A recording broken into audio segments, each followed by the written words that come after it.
बिस्मिल्लाहिर्रहमानिर्रहीम। अस्सलाम वालेकुम दोस्तों, क्या हाल चाल है? तबीयत से ठीक है? उम्मीद करता हूँ आप ठीक होंगे।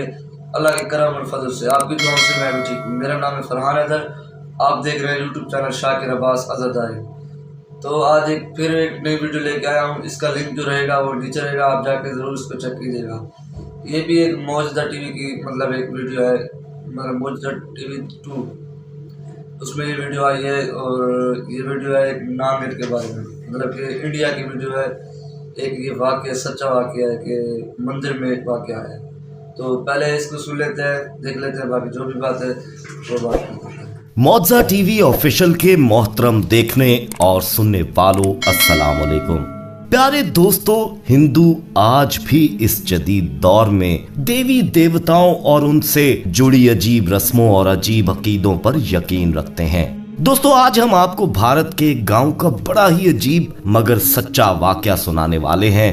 भारत के एक गांव में मौजूद ऐसा मंदिर जहां हिंदुओं का मानना था कि 300 सालों से भी ज्यादा जिंदगी गुजारने वाली एक नागिन मुर्दों को जिंदा कर देती है। इसी बात को साबित करने के लिए जब वहां मुसलमान की मैयत ले जाई गई तो ऐसा मौजज़ा हुआ कि हिंदू भी मुसलमान होने पर मजबूर हो गए। दोस्तों, ये वाकया देखकर और सुनकर आप भी बेसाख्ता सुभान अल्लाह पुकार उठेंगे और अपने मुसलमान होने पर फख्र करेंगे। इसलिए वीडियो में हमारे साथ आखिर तक जुड़े रहिएगा। और आगे बढ़ने से पहले कंफर्म जरूर कर लें कि आपने हमारा चैनल मौजा टीवी ऑफिशियल सब्सक्राइब कर रखा है। नहीं किया तो फौरी सब्सक्राइब करते हुए बेल आइकन को क्लिक कर दीजिए ताकि हमारी आने वाली मजीद वीडियोस का नोटिफिकेशन बर वक्त आपको मौसूल होता रहे। तो आइए आगाज करते हैं आज की इस अजीब वीडियो का।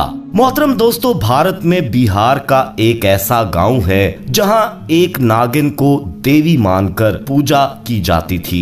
बिहार के बख्तियारपुर के करीब तकरीबन 25 किलोमीटर एक जंगल के पास नागिन का एक अनोखा मंदिर है। इस नागिन के बारे में मशहूर था कि 300 साल से भी ज्यादा की जिंदगी ये नागिन जी चुकी थी और इसमें इस कदर शक्ति आ चुकी थी कि मुर्दों में जान डाल देती थी।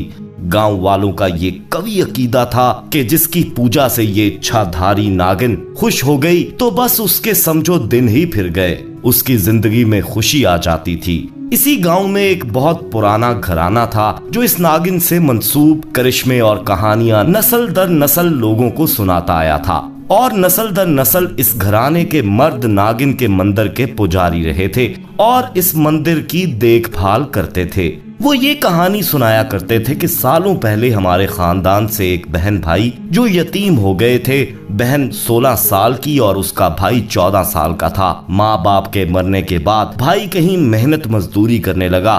बहन जंगल से लकड़ियां काट कर लाती और इसी तरह दोनों बहन भाई मेहनत मजदूरी करके अपना पेट पालने लगे। एक दिन जंगल में उस लड़की को एक जख्मी नागिन मिली। उस लड़की ने नागिन से डरने की बजाय उसकी मदद की, सेवा की, दूध पिलाया, उसके जख्मों पर मरहम लगाया। तो एक दिन जब वो नागिन ठीक हो गई तो एक देवी के रूप में उसके सामने आई और उसे कहा कि जिंदगी में कभी भी तुझे कोई मुश्किल आ जाए तो इसी जगह तू अपने एहसान का बदला मुझसे ले जाना। फिर एक दिन यूं हुआ कि मजदूरी करते इस लड़की के भाई की अपने किसी साथी मजदूर से लड़ाई हो गई। मजदूरों ने मिलकर उसको इतना मारा कि वो मर गया।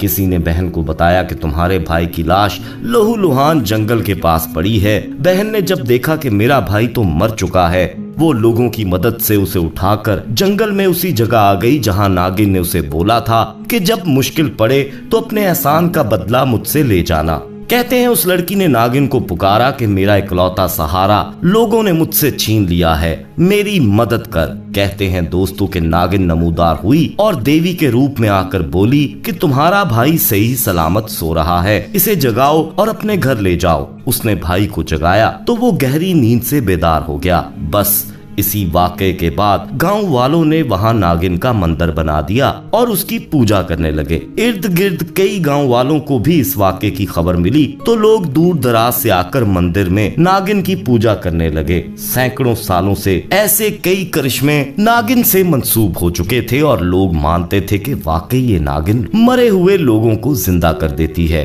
दोस्तों, सालों से वो मंदिर इसी बात से वहाँ मशहूर था।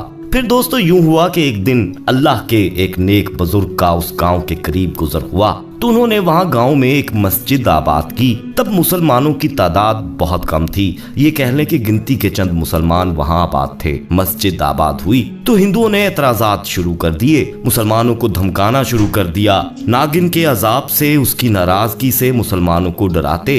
एक दिन उन मुसलमानों में से एक शख्स का इंतकाल हो गया। उस मंदिर का पुजारी और गांव के लोग सब इकट्ठे होकर मजाक उड़ाने लगे कि तुम लोग जिस अल्लाह की इबादत करते हो, क्या वो नाउजुबिल्लाह इतनी ताकत भी नहीं रखता कि तुम्हारे इस मरे हुए भाई में जान डाल सके। मुसलमान चुप करके उन हिंदुओं की बातें सुनते जा रहे थे। पुजारी कहने लगा कि नाउजुबिल्लाह तुम्हारे खुदा से हमारी देवी नागिन ताकतवर है जो हमारे मुर्दों को जिंदा कर देती है। इस बात पर तब अचानक वो अल्लाह के नेक बुजुर्ग उठकर आगे आए और पुजारी से बोले कि अच्छा, वाकई तुम्हारी एक नागिन मुर्दों को जिंदा कर देती है, तो चलो अगर उसने हमारे मुर्दे को भी जिंदा कर दिया तो हम तुम्हारे मजहब में शामिल हो जाएंगे। पुजारी ने भी नागिन के करिश्मे बस सुन ही रखे थे, कभी देखे नहीं थे। वो बुजुर्ग की ये बात सुनकर थोड़ा सोच में पड़ गया। बुजुर्ग बोले, अब सोच क्या रहे हो, क्या अपनी नागिन पर शक है तुम्हें? पुजारी बोला, हरगिज नहीं, चलो उठाओ अपनी मैयत और चलो हमारे साथ हमारे मंदिर। दोस्तों जब लोग मैयत उठाने लगे तो बुजुर्ग बोले, मगर मेरी एक और शर्त भी है। पुजारी ने कहा, वो क्या? वो ये कि अगर तुम्हारी नागिन देवी मुर्दे को जिंदा ना कर सकी और अगर खुद जलकर भस्म हो गई तो क्या तुम लोग ईमान ले आओगे? पुजारी झट से बोला, ऐसा मुमकिन ही नहीं कि हमारी नागिन ऐसा ना कर सके, मगर अगर तुम जो कह रहे हो कि अगर वाकई ऐसा हुआ तो ठीक है, हम भी अपना मजहब छोड़कर तुम्हारे खुदा पर ईमान ले आएंगे।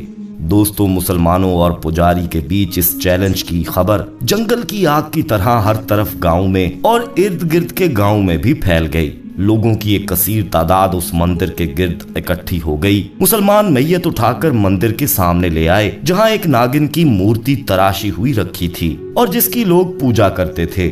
हिंदू पुजारी कुछ परेशान भी था, मगर अब वो वापस तो पलट नहीं सकता था। मजमा इकट्ठा हो चुका था, अब उसका वापस पलटना अपनी बात से हिंदुओं के धर्म पर ही सवाल बन सकता था। खैर उसने देवी नागिन के आगे अपनी पूजा पाठ शुरू कर दी और नागिन को ललकारने लगा कि नागिन, आज इस मुसले में जान डालकर दिखा दे कि हम तेरी पूजा किस लिए करते हैं, हम तुझे क्यों मानते हैं। लोग दोस्तों इंतजार में थे कि अभी मुर्दा जिंदा हो जाएगा, मगर काफी वक्त बीत गया। ना मुर्दे में हरकत हुई और ना ही नागिन अपनी जगह से हिली। वो बुजुर्ग आराम से वहां बैठे ये तमाशा देख रहे थे और मुस्कुरा रहे थे। काफी घंटे बीत गए। पुजारी ने हर तरह अपनी पूजा कर ली थी। अब तो वो भी रोने वाला हो चुका था क्योंकि उसको अपनी बेइज्जती नजर आ रही थी। लोग अब चैमगोइयां करने लगे थे क्योंकि उनका अपना धर्म दांव पर लगा हुआ था। जब बहुत वक्त बीत गया तो बुजुर्ग अपनी जगह से उठे और पुजारी को पुकार कर कहने लगे कि अब बहुत हो गया, हम अपनी मैयत को मजीद इस तमाशे में नहीं रख सकते। इस तरह हमारी मैयत की बेहुरमती हो रही है। तुम्हारी ये पत्थर की देवी और वो जानवर जो बकौल तुम्हारे इच्छाधारी है, सब झूठ के सिवा और कुछ भी नहीं। मगर तुम लोग ऐसे नहीं मानोगे, इसलिए देखो, तुम देखना चाहते थे कि मेरा अल्लाह क्या कर सकता है, मेरे अल्लाह की ताकत देखना चाहते थे, तो देखो। बुजुर्ग ने मैयत के पास आकर उसको उसके नाम से पुकारा कि अल्लाह के हुक्म से उठो और इनको हकीकत बताओ। दोस्तों फिर देखने वालों ने अपनी आंखों से देखा कि उसी लम्हे वो मुर्दा शख्स उठकर बैठ गया और कलमा शहादत बुलंद आवाज में पढ़कर कहने लगा कि बेशक जिंदगी और मौत मेरे अल्लाह के हाथ में है। कायनात में किसी इंसान, किसी जानवर, किसी और मखलूक, हत्ता के फरिश्तों के पास भी किसी मुर्दे में जान डालने की अल्लाह ने ताकत नहीं रखी। मौत का फरिश्ता है मगर जान डालने का कोई फरिश्ता नहीं है, क्योंकि जान डालना, जिंदगी देना सिर्फ मेरे अल्लाह ने अपने हाथ में रखा है। मैं उसी के हुक्म से तुम लोगों को ये सच बता रहा हूँ और अपनी अगली मंजिल को दिल से कबूल करता हूँ। इसके बाद उस शख्स ने फिर कलमा पढ़ा और शहादत दी कि बेशक अल्लाह एक है और उसके सिवा कोई माबूद नहीं और आप सल्लल्लाहु अलैहि वसल्लम उसके बंदे और उसके रसूल हैं। कलमा पढ़ते ही वो शख्स दोबारा बेजान हो गया। सब ये मंजर दोस्तों सकते की सी कैफियत में देखते रह गए। फिर वो बुजुर्ग पुजारी से मुखातिब हुए कि हाँ, अब क्या कहते हो। वो पुजारी तो चुप खड़ा था, मगर दूसरे लोग आगे बढ़ाए और कहने लगे कि आज तक हमने नागिन की झूठी अनदेखी कहानियों पर यकीन किया है। अब अगर आंखों से देखकर और कानों से सुनकर भी ईमान न लाए तो हमसे बड़ा पागल और नादान कौन होगा। हम ईमान लाते हैं कि वाकई अल्लाह एक है। दोस्तों, फिजा कलमा शहादत से गूंजने लगी और उस गांव में यूं कुफर का खात्मा हुआ। बेशक अल्लाह एक है और उसका कोई शरीक ना था, ना है, ना ही होगा। और बेशक आप सल्लल्लाहु अलैहि वसल्लम अल्लाह के आखिरी नबी और रसूल हैं। और बेशक अल्लाह ही जिंदगी और मौत पर कादिर है। और बेशक आज तक मुर्दे में कोई जान नहीं डाल सका। हत्ता के साइंसदान सदियों से मौत का इलाज ढूंढ रहे हैं, मगर अब तक इस जदीद दौर में कोई मशीन, कोई दवाई, कोई ऐसी चीज नहीं है जो मुर्दे को दोबारा जिंदगी दे सके कि जब हुक्मे सफर हो गया सो हो गया। क्या ऐसा ही नहीं दोस्तों? आप इस हवाले से क्या कहेंगे? क्या कमेंट में अल्लाह की बड़ाई बयान करने के लिए आपको आपके हाथ रोक सकते हैं? यकीनन नहीं। इसलिए कमेंट करते हुए इस वीडियो को ज्यादा से ज्यादा लाइक और शेयर करते हुए एक बार फिर कंफर्म कर लीजिएगा कि आपने हमारा चैनल मौजा टीवी ऑफिशियल सब्सक्राइब कर रखा है। नहीं किया तो अभी सब्सक्राइब करते हुए बेल आइकन को क्लिक कर दें ताकि हमारी मजीद वीडियोस आप तक बर वक्त पहुंचती रहें। अपना बहुत ख्याल रखिएगा और उनका भी जिनका कोई ख्याल नहीं रखता। आने वाली वीडियो में दोस्तों दोबारा आपसे मुलाकात होगी। तब तक के लिए अल्लाह निगहबान।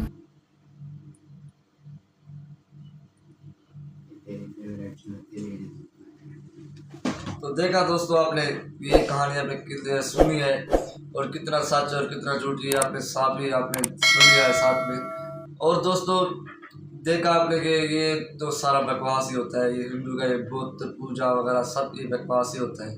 ये कैसे नागिन को ये मतलब कि पूजा करते थे। और अभी देखा आपने बुजुर्ग आए, वो उन्होंने ऐसा करिश्मा करके दिखाया कि अल्लाह की कुदरत से वो मुर्दा जिंदा हो गई, लेकिन वो तो नहीं कर सके ना।